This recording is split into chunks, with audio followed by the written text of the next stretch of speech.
ಮಂಗಳೂರಿನ ಕೋಟೆಕಾರ್ ಬ್ಯಾಂಕ್ ದರೋಡೆಗೆ ಸಂಬಂಧಪಟ್ಟ ಹಾಗೆ ಒಂದು ಬಹಳ ದೊಡ್ಡ ಬೆಳವಣಿಗೆ ನಡೆದಿರುವಂಥದ್ದು. ತಪ್ಪಿಸಿಕೊಂಡು ಹೋಗಿದ್ದಂತಹ ಆರೋಪಿಗಳನ್ನು ಪೊಲೀಸರು ವಶಕ್ಕೆ ಪಡೆದು ಮಂಗಳೂರಿಗೆ ಮಹಜರಿಗೆ ಕರೆತಂದ ಸಂದರ್ಭ ತಳಪಾಡಿ ಸಮೀಪದ ಅಲಂಕಾರಗುಡ್ಡದಲ್ಲಿ ಅವರ ಮೇಲೆ ಶೂಟೌಟ್ ನಡೆದಿದೆ. ಆರೋಪಿ ಕಣ್ಣನ್ ಮನಿ ಅನ್ನುವಂಥವನ ಮೇಲೆ ಶೂಟೌಟ್ ನಡೆದಿರುವಂಥದ್ದು. ಈ ಘಟನೆಯ ಸಂಬಂಧ ದರೋಡೆ ನಡೆದಂತಹ ಬ್ಯಾಂಕ್ನ ಅಧ್ಯಕ್ಷರಾಗಿರುವಂತಹ ಕೃಷ್ಣ ಶೆಟ್ಟಿ ಅವರು ನಮ್ಮೊಂದಿಗಿದ್ದಾರೆ. ಅವ್ರ ಹತ್ರ ಮಾತನಾಡಿಸ್ತಾ ಹೋಗ್ತೀನಿ. ಸರ್, ಆರೋಪಿಗಳನ್ನು ಪೊಲೀಸರು ಸೆರೆ ಹಿಡಿದಿದ್ದಾರೆ. ಅಂದರೆ ಆರಂಭಿಕ ಹಂತದಲ್ಲಿ ಬಹಳ ಕಠಿಣವಾಗಿರುವಂಥ ಒಂದು ಪ್ರಕರಣ ಇದು, ಬಹಳ ಕಗ್ಗಂಟಿನ ಪ್ರಕರಣ. ತಮ್ಮ ಗ್ರಾಹಕರು ಕೂಡ ಸಾಕಷ್ಟು ಒಂದು ಆತಂಕವನ್ನು, ಆಕ್ರೋಶವನ್ನು ಎಲ್ಲ ವ್ಯಕ್ತಪಡಿಸ್ತಾ ಇದ್ರು. ಪೊಲೀಸರ ಕಾರ್ಯಾಚರಣೆ ಬಗ್ಗೆ ಏನು ಹೇಳ್ತೀರಿ ಸರ್? ನೋಡಿ, ನಾನು ಪ್ರಥಮವಾಗಿ ಪೊಲೀಸ್ ಡಿಪಾರ್ಟ್ಮೆಂಟ್ ಅವರಿಗೆ ಕೃತಜ್ಞತೆ ಸಲ್ಲಿಸಿದ್ದೇನೆ. ಹಾಗೆ ನಮ್ಮ ಶಾಸಕರಾದ ಯುಟಿ ಖಾದರ್ ಸಭಾಧ್ಯಕ್ಷರು ಅವರಿಗೆ ಸಹ ಅಭಿನಂದನೆ ಸಲ್ಲಿಸ್ತೇನೆ. ಈ ಘಟನೆ ಆದ ಕೂಡಲೇ 30 ನಿಮಿಷದಲ್ಲಿ ನಮ್ಮ ಬ್ಯಾಂಕಿಗೆ ಅವರು ಬಂದಿದ್ದಾರೆ. ಎಲ್ಲ ವಿಷಯವನ್ನು ತಿಳಿದು ನಮಗೆ ಕೂಡಲೇ ಕಮಿಷನ್ ಅವರಿಗೆ ಫೋನ್ ಮಾಡಿದ್ದಾರೆ. ಮತ್ತು ಈಗ ತನಿಖೆ ಪ್ರಗತಿಯಲ್ಲಿದೆ. ಮುಂದೆ ಗೊತ್ತಾಗಬಹುದು ಯಾರೆಲ್ಲಿದ್ದಾರೆ ಅಂತ ಹೇಳಿ.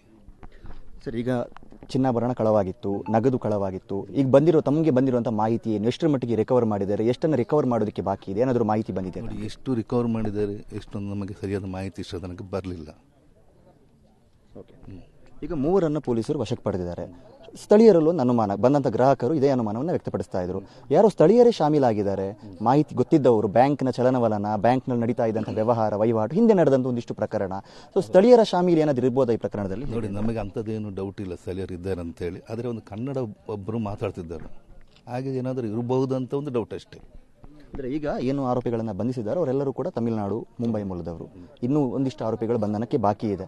ಇವರೇನಾದರೂ ಸ್ಥಳೀಯರಾಗಿರಬಹುದಾ? ಈ ಥರ ಅನುಮಾನ ತಮ್ಮಲ್ಲಿ ಏನಾದರೂ ಇದೆಯಾ? ನನಗೆ ಅಂಥದ್ದೇನು ಅನುಮಾನ ಏನೂ ಇಲ್ಲ. ಸ್ಥಳೀಯರ ಬಗ್ಗೆ ಏನು ಅನುಮಾನ ಇಲ್ಲ.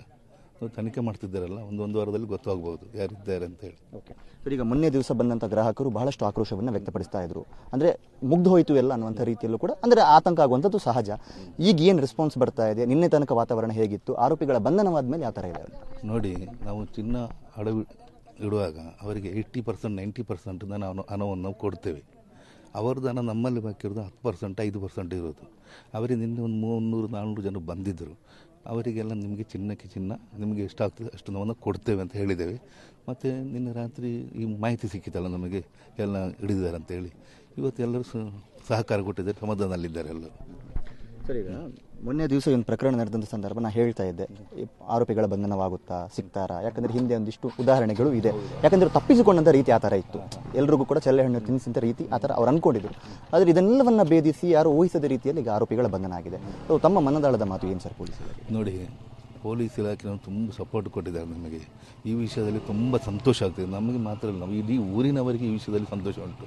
ಪೊಲೀಸಿನವರು ಹಿಡಿದಿದ್ದಾರೆ ಅಂತ ಹೇಳಿ ನಮ್ಮ ಸಿಬ್ಬಂದಿ ವರ್ಗದವರಿಗೆ ಸಹ ತುಂಬ ಸಂತೋಷ ಉಂಟು. ಆ ಲೆಕ್ಕದಲ್ಲಿ ನಾವು ಪೊಲೀಸ್ ಡಿಪಾರ್ಟ್ಮೆಂಟನ್ನು ಮೆಚ್ಚಲೇಬೇಕು ಈ ವಿಷಯದಲ್ಲಿ. ಈಗ 1-2 ಗೋಣಿಯಷ್ಟೇನೋ ಇದು ಚಿನ್ನ ಸಿಕ್ಕಿದೆ ಅನ್ನೋಂಥ ಮಾಹಿತಿ ಇದೆ. ಉಳಿದಂಥ ಚಿನ್ನಗಳು ಮತ್ತು ಆರೋಪಿಗಳು ಸಿಗಬಹುದಾ? ನಿಮ್ಗೇನಾದರೂ ಯಾವ ಥರ ವಿಶ್ವಾಸ? 2-3 ಜನ ಸಿಕ್ಕಿದಾರಲ್ವಾ, ಬಾಕಿ ಉಳಿದವರು ಸಿಗಬಹುದು, ಗ್ಯಾರಂಟಿ ಸಿಗ್ತಾರೆ ಅವರು. ಇದಿಷ್ಟು ಬ್ಯಾಂಕ್ ಅಧ್ಯಕ್ಷರಾಗಿರುವಂತಹ ಕೃಷ್ಣ ಶೆಟ್ಟಿ ಅವರ ಮಾತು. ಕ್ಯಾಮರಾ ಪರ್ಸನ್ ಕೃಪೇಶ್ ಪೂಜಾರಿ ಜೊತೆ ಆದಿತ್ಯ TV5 ಮಂಗಳೂರು.